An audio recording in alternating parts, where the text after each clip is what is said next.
Selamat datang di kuliah jejaring sosial. Pada pertemuan ke-9 ini mengambil topik model jaringan.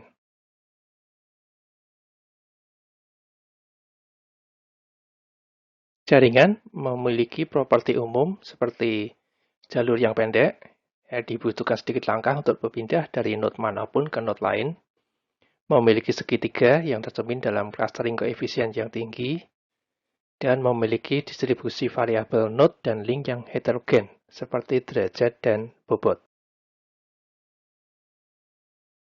Misalkan kita memiliki banyak node yang tak terhubung dan ingin menambahkan beberapa link, ada banyak cara untuk menempatkan link di antara pasangan node. Pendekatan egaliter adalah menempatkannya di antara pasangan node yang dipilih secara acak. Jaringan yang dibuat dengan cara ini disebut jaringan acak atau Erdős-Rényi. Untuk kesederhanaan, mari kita rumuskan model dalam versi ekuivalen yang diusulkan oleh Gilbert. Model Gilbert memiliki dua parameter, jumlah node N dan probabilitas link P yang menggambarkan seberapa besar kemungkinan link terbentuk antara pasangan node yang dipilih secara acak. Jaringan dengan jumlah node N dan probabilitas link P dapat dibangun melalui prosedur berikut. 1. Pilih sepasang node, katakan I dan J. 2. Hasilkan bilangan acak R antara 0 dan 1. Jika R lebih kecil dari P, maka tambahkan link antara I dan J. 3. Ulangi 1 dan 2 untuk semua pasang node. Ini adalah beberapa contoh jaringan dengan probabilitas link P. Ya. Kalau P sama dengan 0 berarti tidak ada link sama sekali. Yang A atau yang B, P-nya sama dengan 0,1. Ya, jadi probabilitas linknya adalah 0,1. Dan yang C dengan probabilitas link 0,2. Jadi probabilitas link semakin tinggi, jumlah linknya juga semakin banyak. Jaringannya jadi semakin padat.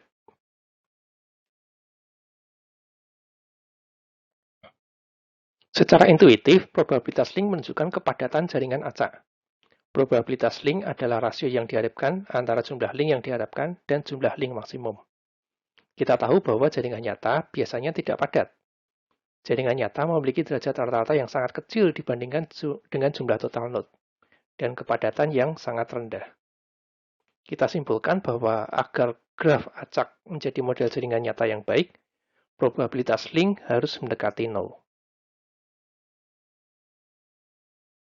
Apa yang ingin kita ketahui adalah berapa probabilitas sebuah node mempunyai K tetangga.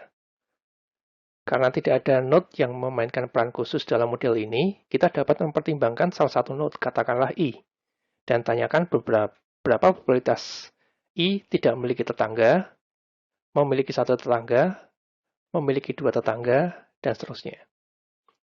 Distribusi probabilitas derajat yang dihasilkan dalam jaringan acak adalah kurva berbentuk lonceng dengan puncak menonjol terkonsentrasi di sekitar derajat rata-rata K dan dengan cepat menurun di kedua sisi puncak. Sebagian besar node memiliki derajat mendekati derajat rata-rata dan sangat tidak mungkin menyimpang jauh. Dalam materi sebelumnya, kita telah melihat bahwa distribusi derajat dari banyak jaringan nyata agak berbeda dari distribusi derajat jaringan acak karena adanya hub. Jelas, model jaringan acak tidak memberikan deskripsi yang baik tentang distribusi. Node memiliki derajat yang kira-kira sama, jadi tidak ada hub. Perbedaan tersebut merupakan salah satu alasan mengapa kita membutuhkan model jaringan yang lebih canggih. Mari kita periksa apakah jaringan acak memiliki jalur pendek. Sebelumnya kita telah mempelajari bahwa node memiliki derajat yang kira-kira sama. Misalkan semua node memiliki derajat 10. Jika kita mulai dari sembarang node, ada 10 node yang melink padanya. Masing-masing juga memiliki 10 tetangga, dan seterusnya. Dalam beberapa langkah, kita dapat menjangkau setiap node di jaringan. Fakta bahwa jaringan maksimum untuk pergi dari setiap node ke node lain atau diameter dalam jaringan acak lebih kecil dibandingkan dengan ukuran jaringan, berarti bahwa jaringan Erdős-Rényi memang memiliki jalur pendek.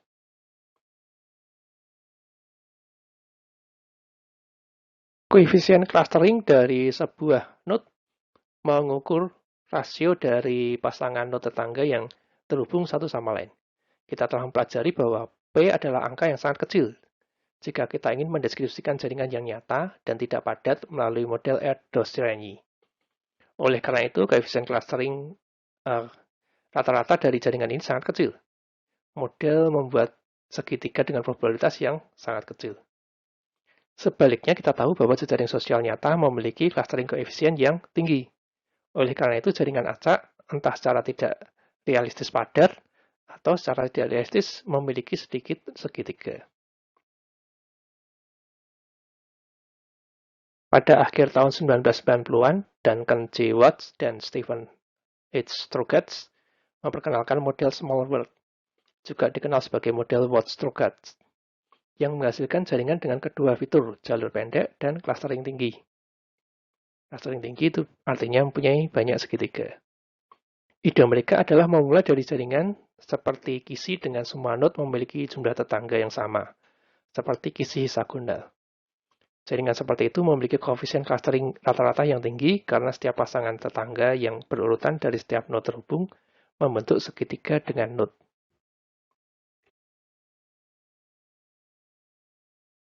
Inilah contoh gambar kisi hexagonal. Yang sebelah kiri dan yang sebelah kanan itu sudah ditambahkan beberapa link.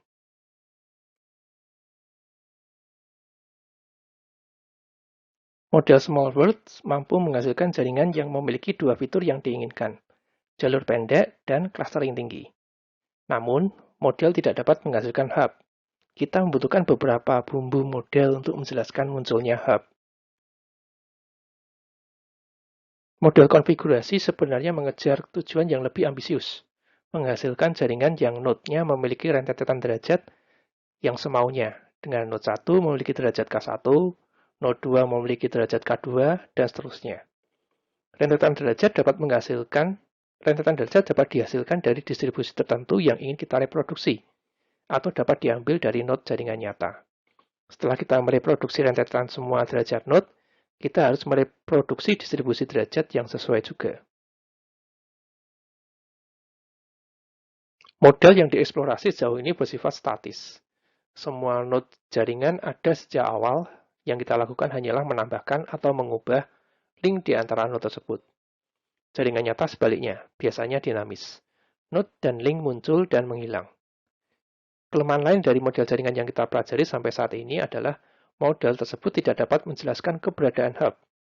Jika kita ingin mendapatkan hub, maka perlu untuk memperkenalkan mekanisme yang menyokong beberapa node daripada node lainnya. Mekanisme seperti itu disebut preferential attachment.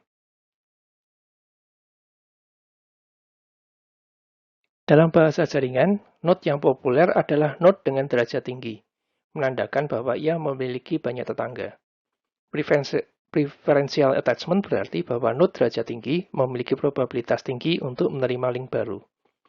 Model pertumbuhan jaringan paling terkenal yang menggabungkan preferential attachment diusulkan oleh Barabasi dan Albert pada tahun 1999 dan dikenal sebagai model Barabasi-Albert atau model PA atau model preferential attachment.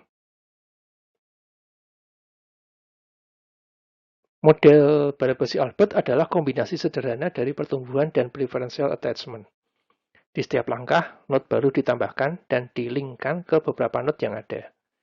Probabilitas node baru dilampirkan ke node lama sebanding dengan derajat node lama. Dengan cara ini, node dengan derajat 100 kali lebih mungkin menerima link baru daripada node dengan derajat 1. Model BA menggunakan preferential attachment linear karena probabilitas link sangat proporsional dengan derajat node target. Selain ketergantungan pada preferential attachment linear, model BA memiliki keterbatasan lain, yaitu model ini menghasilkan pola tetap untuk distribusi derajat. Hub adalah node tertua, node baru tidak dapat mengalahkannya dalam derajat. Tidak menciptakan banyak segitiga, node dan link hanya ditambahkan. Di jaringan nyata juga dapat dihapus. Karena setiap node terhubung ke node yang lebih lama, jaringan hanya terdiri dari satu komponen yang terhubung. Daripada memiliki probabilitas yang sangat proporsional dengan derajat, kita dapat sedikit memodifikasi aturan. Idenya, awalnya dikemukakan oleh Derek de Solabres dalam konteks jaringan citation. adalah bahwa sebuah node menerima link karena derajatnya, tetapi juga karena memiliki daya tarik intrinsik. Dalam model daya tarik, probabilitas link sebanding dengan jumlah derajat dan konstanta daya tarik. Untuk memberikan kemungkinan node baru menjadi hub, Bianconi dan Barabasi mengusulkan model fitness, di mana setiap node memiliki daya tarik tersendiri yang disebut fitness. Nilai fitness adalah fitur intrinsik dari node. Nilai itu tidak berubah sering waktu. Probabilitas link sebanding dengan perkalian dari derajat dan fitness node target. Node dengan nilai fitness terbesar pada akhirnya mencapai derajat terbesar, terlepas dari kapan node tersebut dimasukkan ke dalam sistem. Dalam model PA, segitiga jarang terbentuk. Untuk meningkatkan produksi segitiga, perlu diperkenalkan mekanisme yang mendukung pembuatan link antara node dengan tetangga yang sama. Pembentukan segitiga melalui penambahan link disebut triadic closure, dan mungkin merupakan mekanisme utama yang menjelaskan pembentukan link di jaring sosial. Ide model random walk adalah bahwa selain membuat koneksi acak, kita juga melink ke tetangga dari tetangga baru. Kalau di jaring sosial, melink ke teman dari teman baru. Di jejaring sosial, triadic closure menyiratkan bahwa seseorang menyalin kontak orang lain. Skenario ini ditangkap oleh model copy. Ini mirip dengan model random walk yang dibahas sebelumnya. Sebuah node baru terhubung ke node lama yang dipilih secara acak, dengan beberapa kemungkinan atau ke tetangganya. Namun tidak ada triadic closure dalam model copy. Node baru tidak terlink secara bersamaan ke node dan beberapa tetangganya. Oleh karena itu, kita memperoleh jaringan dengan hub, tetapi dengan sedikit segitiga. Dalam pengaturan realistis, lebih umum untuk memiliki persepsi tentang nilai relatif sesuatu daripada nilai absolutnya. Ya, contoh kita bisa meranking orang ya, berdasarkan usianya ya, atau berdasarkan tingginya, atau berdasarkan kekayaannya ya, tanpa harus tahu berapa usia tepatnya, berapa tinggi tepatnya, atau berapa kekayaan tepatnya. Gitu ya. Klaim bahwa kita dapat meranking node dari suatu jaringan berdasarkan variabel tertentu, misalnya derajat atau usia. Dengan demikian, lebih dapat dipercaya daripada klaim bahwa kita dapat memperkirakan nilai variabel secara akurat. Ini adalah ide yang menjadi dasar model ranking. Kita menyimpan node diurutkan berdasarkan salah satu propertinya, misalnya derajatnya. Kemudian kita memilih node untuk menerima link baru dengan sebanding dengan suatu pangkat kebalikan dari peringkat mereka. Node teratas akan memiliki peluang tertinggi untuk menerima link, diikuti node peringkat kedua, ketiga, dan seterusnya. Demikian untuk materi hari ini. Kalau ada pertanyaan, bisa dituliskan di kolom komentar. Terima kasih, kita ketemu lagi dalam pertemuan selanjutnya.